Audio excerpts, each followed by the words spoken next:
I never thought I would catch him. My own son, sneaky and clever, thought I did not notice the envelope he shoved under my truck dashboard. But I did notice. Every day, I watched it from the corner of my eye, pretending ignorance while my mind raced. What he thought was a small act of mischief was about to become a lesson he would never forget. By the time he realized I knew, it would be too late. He had no idea that the game had already begun. My name is Daniel, and I am 42 years old. I have always believed that trust and respect form the foundation of every relationship, especially with family. My son Brandon is 16, tall for his age, with an energy that borders on reckless curiosity. He is clever, quick-witted, and knows how to hide things, but in that cleverness, he has begun to cross boundaries he does not fully understand. This story begins on a chilly autumn afternoon, when the sun was low and the air smelled faintly of damp leaves and exhaust from my old truck. I had parked in our driveway, the engine still warm, when I first noticed the envelope. It was tucked just beneath the dashboard, a place I would have never expected him to use. At first, I thought it was a piece of forgotten mail or a stray receipt. Then I realized it was deliberate. The envelope was thick, folded in a way that suggested secrecy, and I felt an immediate tension crawl up my spine. Something about the way he had hidden it made my instincts flare. Brandon believed, I did not see it, that he could slip it in and continue his day as if nothing had happened. He did not know me as well as he thought. Brandon has always had a streak of defiance. He acts like he understands the rules, but he tests limits whenever he can. He has sneaked out at night, taken small sums of money from my wallet, and lied with a confidence that makes my stomach twist. I have tried reasoning with him, explaining the consequences, but he seems to believe he is untouchable. That belief has built over years, and now it is reaching a dangerous point. I have seen him manipulate situations to his advantage, exploiting my patience, my trust, and even my love for him. Every parent hopes their child will grow into responsibility and integrity. Every parent prays their guidance will be enough. But when that guidance is ignored, frustration simmers into anger, and anger demands action. The truck had always been my sanctuary. It is not new or fancy, but it carries memories of long drives, quiet moments alone, and weekends spent fixing it with my own hands. Brandon had invaded that sanctuary, placing the envelope where he knew it would be hidden yet visible to only the most observant eye. It was audacious, it was deliberate, and it was disrespectful. That day I felt a mixture of disbelief and determination. I imagined him later walking around the house, acting normal, thinking I was unaware. He did not know that my mind was racing through every scenario, every possible outcome. I pictured the envelope, the contents, and what it represented, a test of boundaries, a challenge to my authority, and a reflection of the arrogance he thought he could hide behind. I knew that confronting him immediately would only provoke defiance and perhaps even dishonesty. I needed patience, I needed strategy. As I sat in the driveway, the engine humming softly beneath me, I could feel my pulse tighten. My hands rested on the steering wheel, and I imagined Brandon returning home from school, oblivious to the quiet storm brewing in my mind. I could see his smirk, his casual confidence, and I felt the heat of a silent promise form inside me. He had made a choice, and every choice has consequences. I knew that the next days would test both of us, that the balance of control had shifted. I had to decide how to respond, not with anger in the moment, but with careful, calculated action. Brandon had underestimated me. That would be his first mistake, and it would not be his last. If you have ever felt betrayed by someone you trusted, hit that like button and subscribe now. This story is about cunning, patience, and the sweetest form of justice you can imagine. Stick around, because what happens next will show exactly how far I went to make sure he would never underestimate me again. You will feel every twist, every suspenseful moment, and the ultimate payoff that he never saw coming. The days that followed were a delicate balance of observation and simmering frustration. Brandon moved around the house as if nothing had changed, his confidence untouched by my quiet awareness of his little schemes. Every morning, I watched him grab his backpack, toss the envelope carelessly into his jacket pocket, and step out the door with that familiar smirk that dared me to confront him. I knew he thought he was invisible, untouchable. But every glance he cast in my direction carried a trace of arrogance, a silent challenge. It was not just the envelope. He began testing limits in other ways, too. He would leave dishes piled in the sink, ignoring my repeated requests. He would play loud music in the living room, earbuds blasting even when I asked him to lower the volume. On more than one occasion, I caught him sneaking snacks I had bought specifically for dinner, eating them while pretending to be elsewhere. Each act was small, but cumulative, and each one carried a message. I do not care about your rules. I do not care about your authority. I tried reasoning with him, speaking calmly, reminding him of consequences, of trust, of respect. Every conversation ended the same way, him rolling his eyes, shrugging, walking away, his phone always glued to his hand.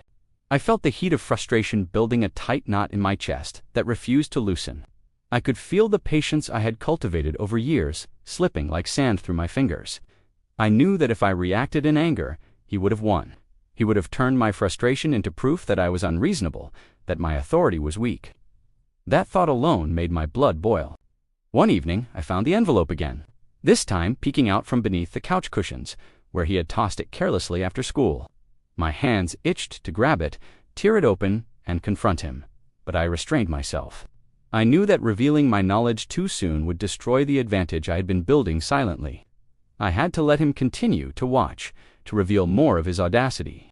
Every day, I learned something new about how he thought he could manipulate me, how he assumed that cleverness alone would keep him safe from consequences. The tension between us was palpable. I felt it in the way he avoided my gaze, yet seemed to thrive on my awareness. I could hear the soft shuffle of his feet in the hallway, the deliberate creak of the floorboards as he moved past me. The slight pause in his voice when he answered questions. I knew he had rehearsed to avoid honesty. I began to anticipate his moves, almost like a chess player studying an opponent who believes the game is not real. Each act of defiance sharpened my resolve. Each sly grin and whispered excuse became fuel for a plan I had not yet fully revealed, even to myself. At night, I lay awake thinking of how easily he underestimated me. The envelope, the secret stashes, the small rebellions, all of it, added up to something far larger than the sum of its parts. I felt my mind tightening, circling possibilities, imagining scenarios where the lesson he needed would hit him unexpectedly, profoundly, and undeniably. I wanted him to feel the weight of his choices in a way that left no room for denial or deflection. By the end of the week, my patience was stretched to its limit. Every smirk, every careless act, every little lie he told me felt like a hammer striking against my sense of fairness, my belief that respect must be earned. I realized then that the breaking point was near not his, but mine. I had a decision to make. Continue to endure his audacity and risk losing authority completely, or act carefully and deliberately to remind him that cunning cannot replace consequences. The time for quiet observation was ending. The time for justice was approaching, and it would be precise, calculated, and unforgettable. It happened one Thursday afternoon, a day that seemed ordinary at first, but became the tipping point for everything.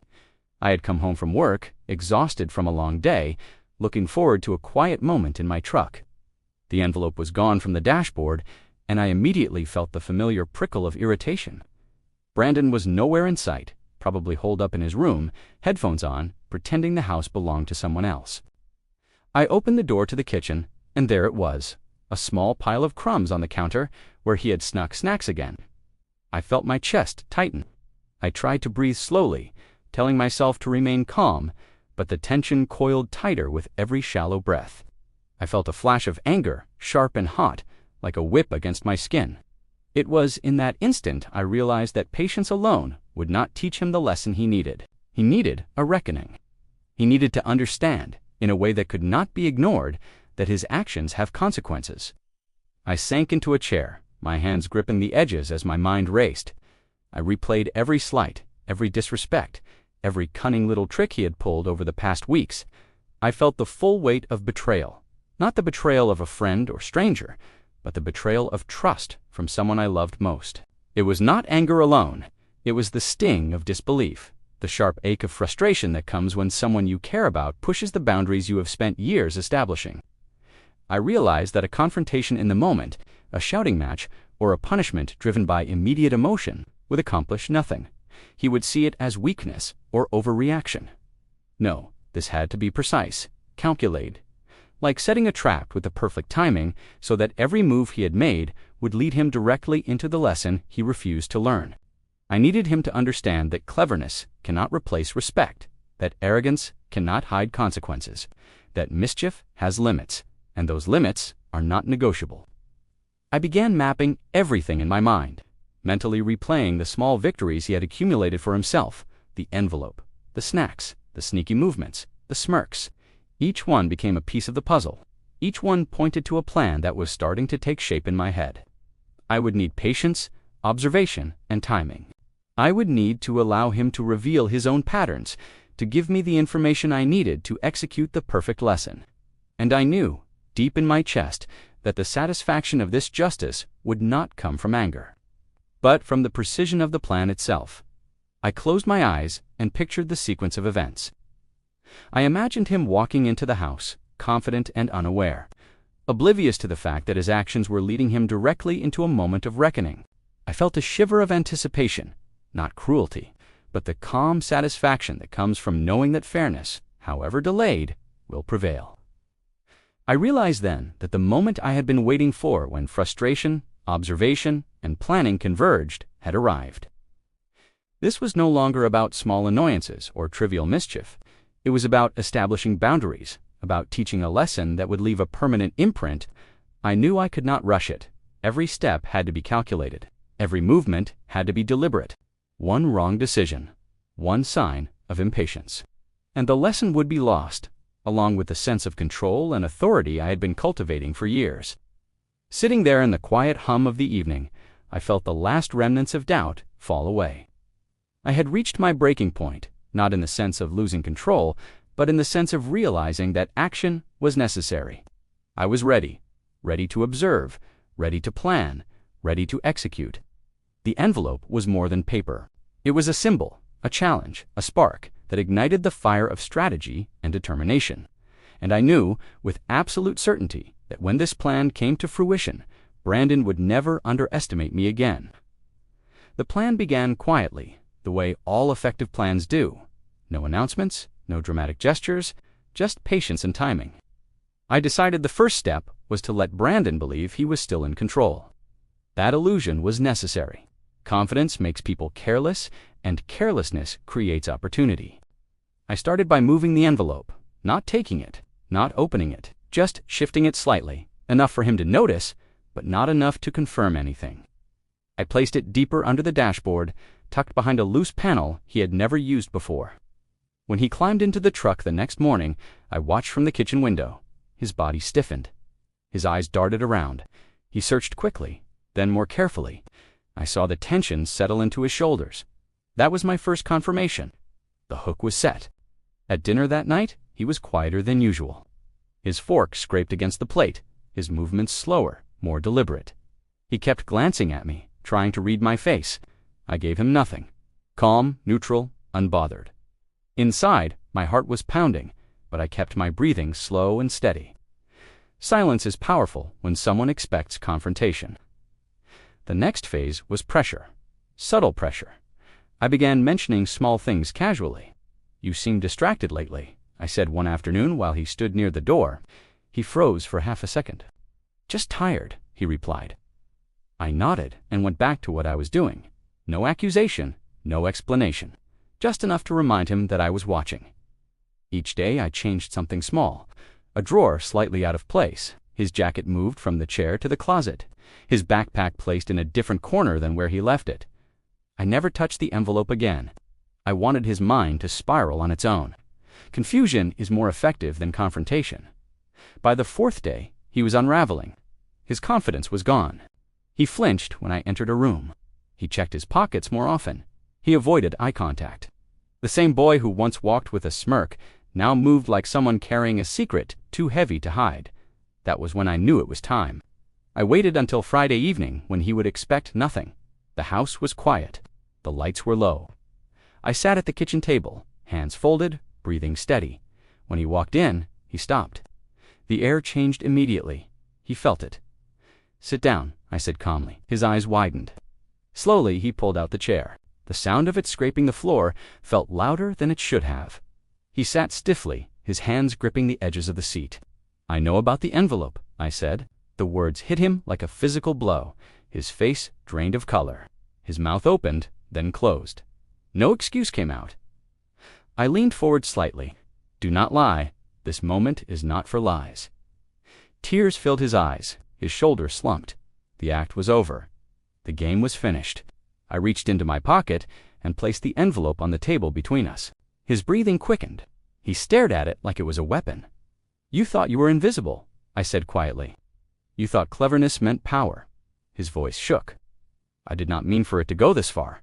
That is the problem, I replied. You never think past the moment. You never think about consequences.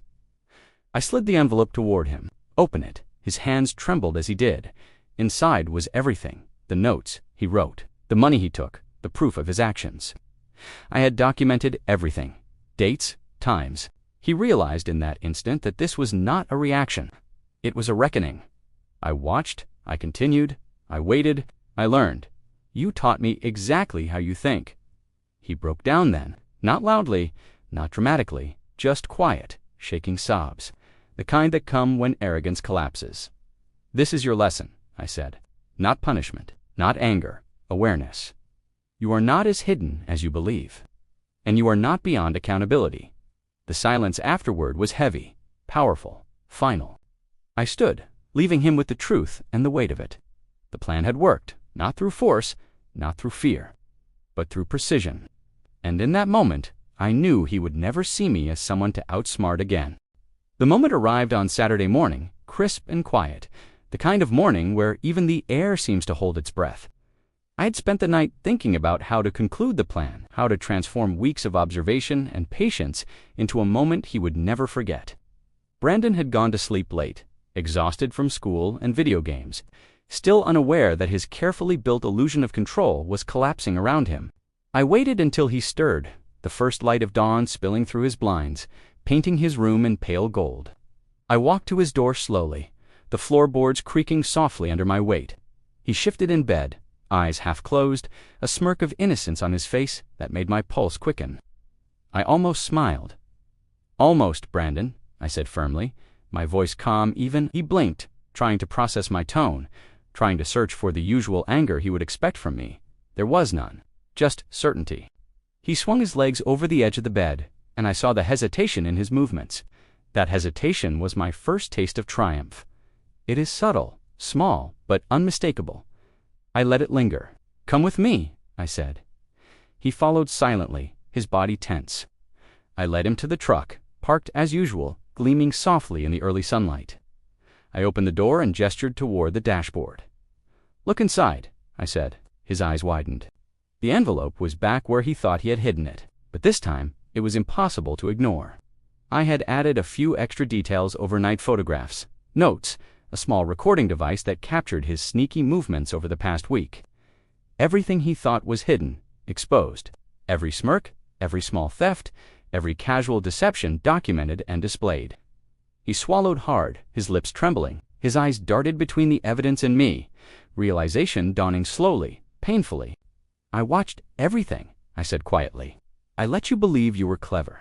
I let you believe you could outsmart me. A silence fell over the driveway. Birds chirped faintly, oblivious to the tension. I could hear his breathing, rapid and shallow, each inhale a drumbeat of reckoning. You thought small tricks meant freedom? I continued. You thought cunning replaced respect. You were wrong. His face paled further. He crouched slightly, as if shrinking from the truth. I felt the release of weeks of frustration, of tension coiled tightly in my chest. It was not cruelty I felt, but validation, relief, the satisfaction of order restored. I leaned closer. This is not punishment. This is awareness. This is learning that every action carries weight, that arrogance has limits. He stared at me, no words coming.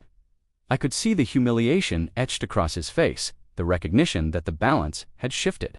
His cleverness had evaporated under the quiet force of strategy and patience. He had been outmaneuvered by someone who cared enough to wait, to observe, to plan. I stepped back and let the moment linger, allowing him to fully process the consequences. The light caught his tear-filled eyes, glinting like shattered glass. His body slumped slightly, the tension leaving in waves. I felt mine release in response, the heat of weeks of controlled frustration draining away, leaving only calm. I watched him sit on the curb, envelope in hand, head bowed. I felt the justice settle in the air, thick and satisfying. Not dramatic, not theatrical, simply earned. Every rule he had broken, every test of patience he had thrown at me, had led to this inevitable moment. I walked away slowly, leaving him with the weight of his actions and the lesson that cleverness alone cannot shield one from accountability. Each step I took felt lighter, freer. The plan had succeeded, the lesson was learned, and in that quiet morning light, I felt the profound relief that comes from knowing balance had been restored and that trust, once violated, had been corrected not through anger, but through precision, patience, and unwavering resolve. Sitting in the quiet of the driveway later that afternoon, I felt a calm that had been absent for weeks. Brandon was inside, likely still processing what had happened, and I realized something profound: the act of justice, carefully planned and executed, does not just teach a lesson to others, it teaches a lesson to oneself. I had spent so much energy anticipating his next move, analyzing his every behavior, and waiting for the perfect moment to act. In doing so, I discovered something I had almost forgotten: the power of patience, observation, and self-control. I thought about trust and boundaries, about how fragile they can be when not respected. Brandon is my son, and I love him more than I can put into words. But love does not excuse carelessness, disrespect, or arrogance. It does not erase the need for accountability. Watching him finally understand the consequences of his actions, I felt a quiet validation not from triumph over him, but from knowing that fairness, justice, and consistency had prevailed. That was more rewarding than anger could ever be. Life, I realized, is often about patterns. People test limits, push boundaries, and assume others will not notice. But patience, attentiveness, and deliberate action can restore balance in ways that immediate reactions cannot. I had learned that restraint is not weakness. It is strength refined, a discipline that amplifies the impact of our actions. By observing, planning, and executing carefully, I had not only corrected my son's behavior, but had also strengthened my own sense of control and understanding of human nature. I reflected on the subtle lessons Brandon had taught me as well. His cleverness, his mischief, and his defiance reminded me that intelligence without responsibility can be dangerous. That lesson, though delivered in frustration and challenge, is one I will carry with me as a parent. And perhaps, more importantly, it reminded me that every action has a ripple effect. Small choices, hidden or ignored, accumulate over time. Consequences are inevitable. Justice, in its quiet and deliberate form, has a power that anger alone cannot replicate. I watched the leaves drift across the driveway, carried by the afternoon breeze, and I understood the beauty of timing. Life does not always provide immediate lessons. Sometimes patience must be exercised, observation must be honed, and action must be measured. Only then does the outcome feel complete, satisfying, and, most importantly, fair. I felt a renewed sense of clarity and purpose, a recognition that discipline, strategy, and empathy could coexist with firmness and accountability. As I considered the events of the past week, I realized that true closure comes not from vindictiveness or malice, but from understanding, balance, and moral certainty. Brandon will remember this day for the rest of his life not because he was humiliated, but because he learned that respect is earned, not assumed, and that cleverness is powerless without integrity. I, too, have grown. I am calmer, more attentive, more aware of the consequences of both action and inaction. The storm of frustration has passed, leaving a sense of peace that comes from knowing that justice, when handled wisely, is both inevitable and transformative. If this story resonated with you, hit that like button and subscribe for more gripping tales of justice and strategy. Share in the comments the moments where patience and careful planning led to your own victories. Every story here reminds us that cleverness alone is never enough, and that balance, observation, and timing can change everything.